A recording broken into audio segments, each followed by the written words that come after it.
बहुत समय पहले की बात है। सुंदर दक्षिण में किसी प्रतापी राजा का राज था।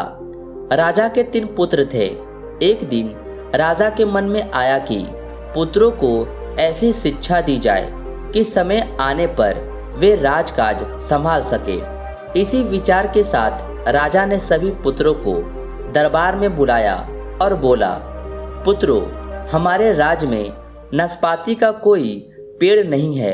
मैं चाहता हूँ तुम सब 4-4 महीने के अंतराल पर इस पेड़ की तलाश में जाओ और पता लगाओ कि वो कैसा होता है।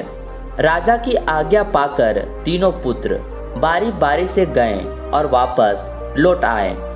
सभी पुत्रों के लौट आने पर राजा ने फिर से सभी को दरबार में बुलाया और उस पेड़ के बारे में बताने को कहा। पहला पुत्र बोला, पिताजी, वह पेड़ तो बिल्कुल टेढ़ा मेढ़ा और सूखा हुआ था। दूसरी पुत्र ने पहले को बीच में ही रोकते हुए कहा, नहीं नहीं, वो तो बिल्कुल हरा भरा था, लेकिन शायद उसमें कुछ कमी थी क्योंकि उस पर एक भी फल नहीं लगा था। फिर तीसरा पुत्र बोला, भैया, लगता है आप भी कोई गलत पेड़ देख आए, क्योंकि मैंने सचमुच नाशपाती का पेड़ देखा।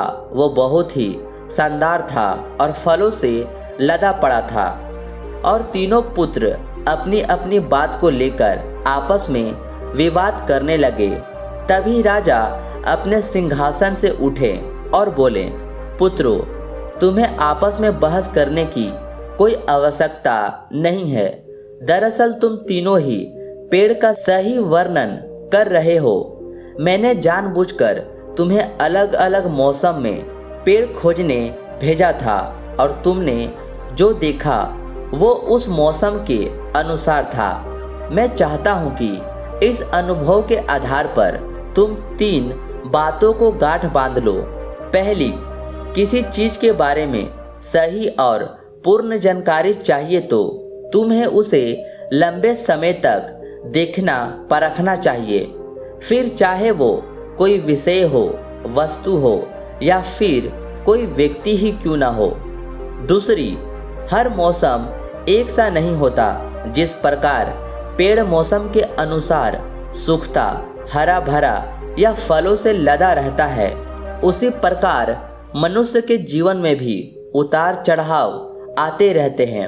अगर तुम कभी भी बुरे दौर से गुजर रहे हो तो अपनी हिम्मत और धैर्य बनाए रखो।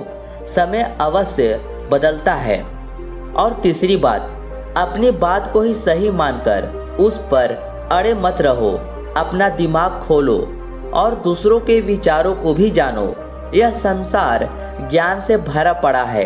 चाहकर भी तुम अकेले सारा ज्ञान अर्जित नहीं कर सकते। इसलिए भ्रम की स्थिति में किसी ज्ञानी व्यक्ति से सलाह लेने में संकोच मत करो। दोस्तों, ये प्रेरणादायक कहानी आपको कैसी लगी कमेंट कर ज़रूर बताएं। और ये कहानी अच्छी लगी तो इस चैनल को सब्सक्राइब ज़रूर कर लें ताकि आने वाले और भी वीडियो आप देख सकें।